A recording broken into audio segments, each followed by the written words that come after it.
श्री स्वामी समर्थ. हिंदू धर्मामध्ये गाय ही अत्यंत पूजनीय आहे. प्रत्येक घरामध्ये गायीसाठी पहिली पोळी काढली जाते. असे केल्याने देवाची कृपा प्राप्त होते. गायीमध्ये 33 कोटी देवांचा वास असतो अशी मान्यता आहे.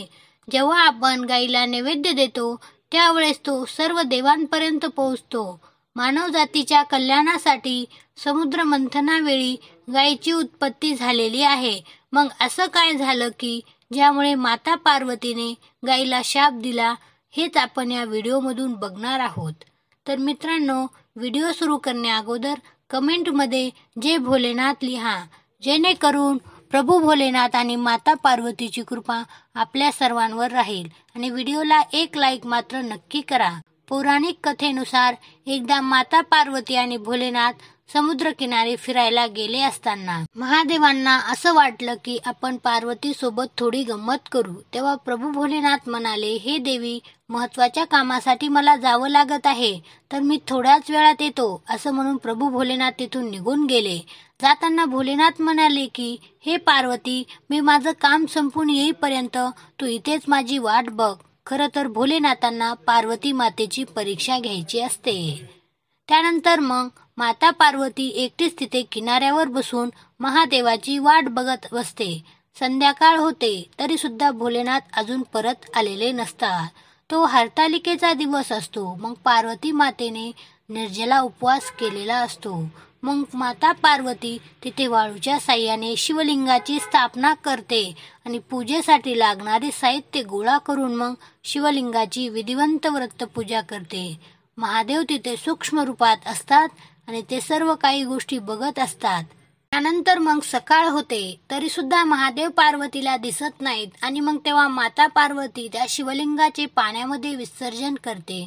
आणि मग थोड्याच वेळात भोलेनाथ तिथे प्रगट होतात आणि माता पार्वतीला विचारतात की काल तर हरतालिका होती आणि तू माझी पूजा केली नाहीस. खरं तर महादेवांना सगळं काही माहीत असतं, कारण ते तिथे पूजेच्या वेळेस सूक्ष्म रूपात असतात. त्यांना फक्त माता पार्वतीची परीक्षा घ्यायची असते. तेव्हा माता पार्वती म्हणते, काल मी तुमची खूप वाट बघितली आणि इथे शिवलिंगाची स्थापना करून त्याची विधिवंत पूजा देखील केली. हरतालिकेचे व्रतही पूर्ण केलं आणि नुकतंच मी सगळं साहित्य आणि शिवलिंग पाण्यात विसर्जित केलं आहे. तेव्हा भोलेनाथ म्हणतात, जर असं असेल तर मग याचा पुरावा द्या, याचं प्रमाण द्या की काल तुम्ही माझी पूजा केली. मग माता पार्वतीला हे लक्षात येतं की नक्कीच महादेव आपली परीक्षा बघत आहेत, कारण की जो जगाचा पालनहार अंतर्ज्ञानी आहे, प्रत्येक गोष्टीचा साक्षीदार आहे, त्याला पुराव्याची काय गरज. मग माता पार्वती आपल्या आजूबाजूला बघते तर तिथे त्यांना एक गाय दिसते. मी पूजा करत असताना ही गाय तिथे हजर होती आणि हीच माझ्या पूजेची साक्षीदार आहे. तर हे गायी, कृपया भोलेनाथांना आपण सांगावे की मी पूजा केली आहे.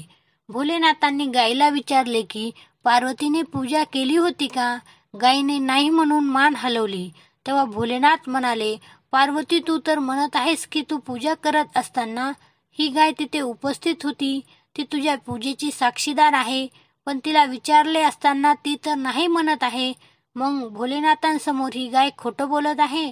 हे माता पार्वतीला अजिबात सहन झालं नाही आणि मग माता पार्वतीने गायीला शाप दिला की माझ्या पूजेची साक्षीदार असताना देखील तुझ्या मुखातून महादेवांसमोर खोटे बोलली, त्या मुखामधून तुला नेहमी शिळे आणि उष्टे अन्नच खायला मिळेल. तेव्हा मग गायीने भोलेनाथ आणि माता पार्वतीची माफी मागितली आणि शाप मागे घेण्यासाठी विनवण्या करू लागली. मग तेव्हा माता पार्वतीने परत गायीला आशीर्वाद दिला की जरी तू शिळे आणि उष्टे अन्न खाल्ले तरी तुझी पवित्रता कमी होणार नाही. जगामध्ये तुला मोठं मानाचं स्थान मिळेल, तू पूजनीय असशील, सगळे लोक तुझी सेवा करतील आणि तुझ्या शरीरात सर्व देवता वास करतील. जो कोणी भक्त तुझी मनोभावी पूजा करील, सेवा करील, तुला आपल्या अन्नातील पहिली रोटी खाऊ घालेल, त्याच्यावर सदैव माझी आणि भोलेनाथाची कृपा असेल. मित्रांनो, व्हिडिओ आवडला असेल तर व्हिडिओला एक लाईक नक्की करा आणि कमेंटमध्ये हर हर महादेव असे लिहा.